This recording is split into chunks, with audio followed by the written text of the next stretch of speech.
बारंबार। ऐसे वीर जिनीश पर बंधु बारंबार।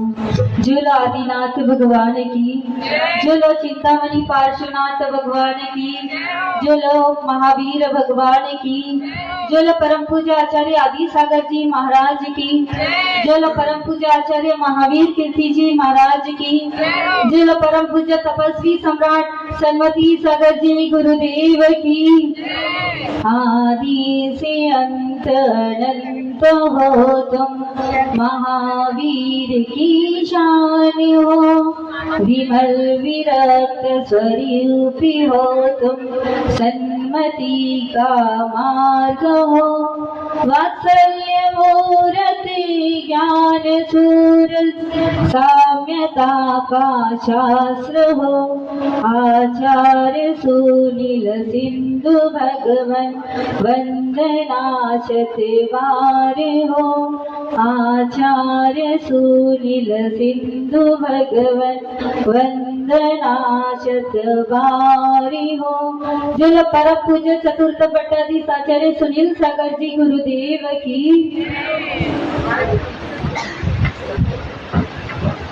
एक बार की बात है कि दो बीज धरती की गोद में सो गए थे।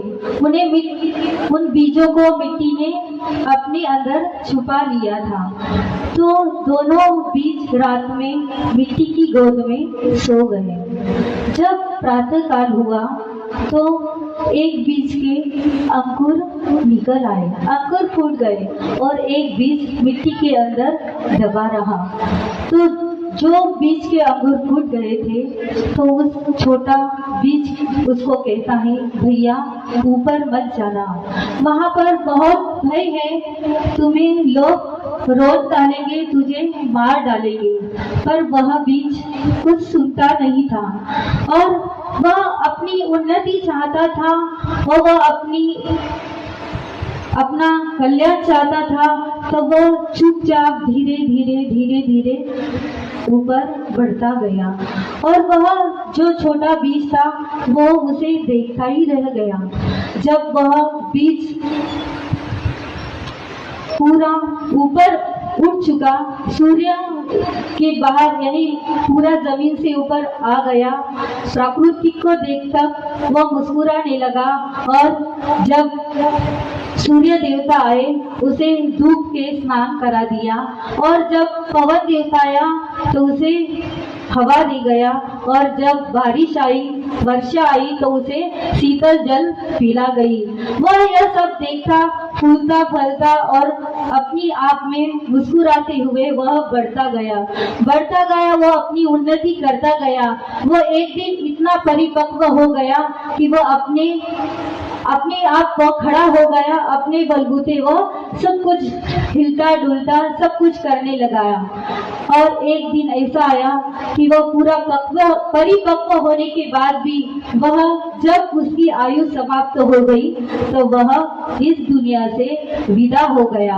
और विदा ही हुआ पर वह अपने जैसे असंख्यात बीजों को छोड़ गया और अपने आत्मा का अनुभव, आत्मा संतोष करके चला गया। जब यह सब देख रहा था वो छोटा बीज, तो छोटे बीज उसको देखकर पछताता रहा, सोचता रहा कि मेरा भाई इतना परिपक्व हो गया, उसने असंख्य कर्मों की निर्जरा कर ली और वह चला गया। और मैं भय के कारण मैंने कुछ नहीं किया, मैंने भय के कारण मैं इस मिट्टी में ही दबा रहा गया और मैं और कुछ नहीं कर पाया। मेरे भाई ने इतनी उन्नति की, वह परिपक्व हो गया और इस दुनिया से चला गया। ऐसे ही हम लोग हैं कि जो हम गुरु सानिध्य में आए हैं पर कोई नियम नहीं लेना चाहते, रात्रि भोजन का भी कोई नियम नहीं लेना चाहते। हमें अपना पुरुषार्थ करना है, कोई आपको खींचे, आपको मना करे, फिर भी हमें अपनी ऊंचाई हासिल करना है तो हमें किसी की सुनने की जरूरत नहीं है।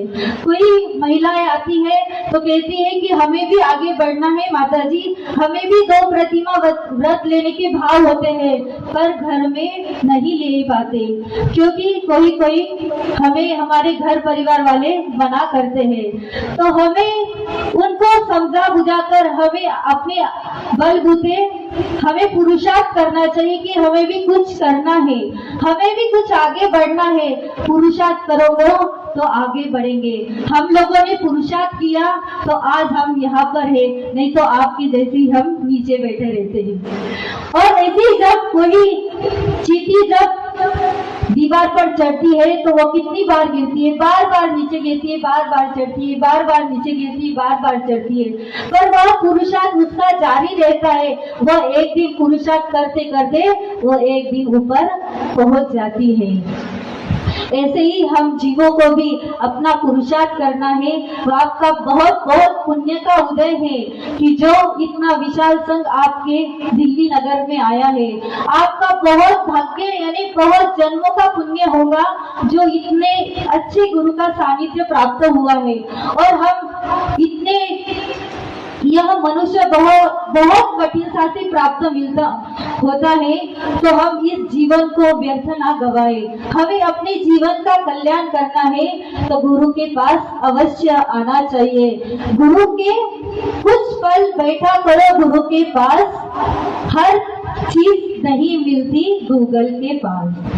गूगल पे सब कुछ मिलता है, पर जो गुरु के पास मिलता है वह आपके गूगल में भी नहीं मिलता है।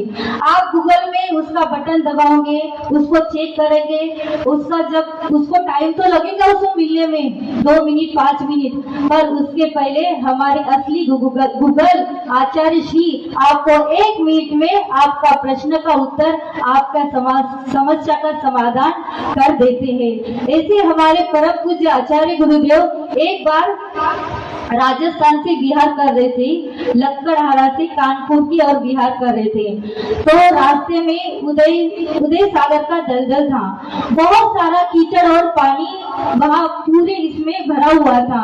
तो उस कीचड़ के अंदर एक गाय और भैंस फंस गई, बहुत बुरी तरह से फंस चुकी थी। तो गुरुदेव रास्ते से चल रहे थे तो एक श्रावक ने गुरुदेव को बताया कि गुरुदेव देखो उधर। तो गुरुदेव ने उनकी दृष्टि उस गाय और भैंस के ऊपर डाली तो देखा सच में वह बहुत बुरी हालत से फंसी हुई थी और उसको निकलना भी बहुत बहुत मुश्किल था। गुरुदेव ने श्रावकों से कहा कि आप कुछ करिए, इन दोनों को बचाइए। तो गुरुदेव अंधेरा होने वाला था, वहां से गुरुदेव इतने दया करुणामय, उनका पैर आगे बढ़ नहीं रहा था कि ऐसे जीवों को छोड़कर कैसे जाए।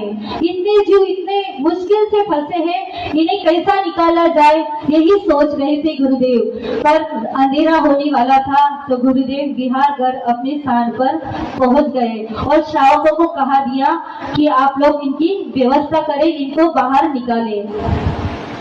गुरुदेव रात में वहां पर चले गए, अपनी साधना में बैठ चुके। तो कुछ श्रावकों ने वहां जो व्यवस्था बनाने वाले थे, उस जो निकालने वाला था उस टीम को बुलाया, सब तरफ फोन कर दिए, उस टीम को बुलाया।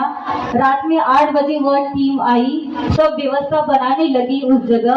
और जब तक वो व्यवस्था बनाते तब तक वो गाय और भैंस वहां से अपने आप निकल आए और अपने आप ही 4 फीट की दीवार कूद कर वह बाहर निकल आई।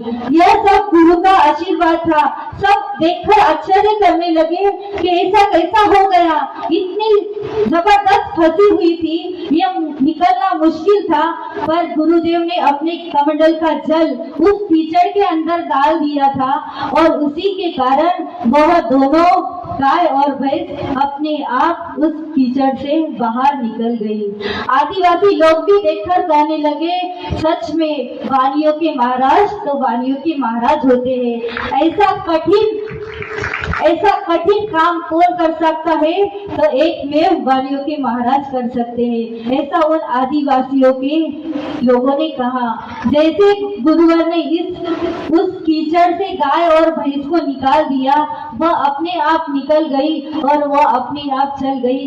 ऐसे ही हम मोह माया में फंसे हुए हैं, कषायों में फंसे हुए हैं। इस कीचड़ के, संसार के कीचड़ से निकालने के लिए गुरुदेव हमारे नगर में आए हैं। इस कीचड़ से निकालकर हमें अपनी आत्मा का उत्थान करना है और इसी जीवन को सार्थक बनाना है। जो अपना जीवन को सार्थक करना चाहता है वह गुरु के सानिध्य में आए और अपना आत्मा कल्याण करे। इसी भावना के साथ जय परम पूज्य आचार्य सुनील सागर जी गुरुदेव की जय। परम पूज्य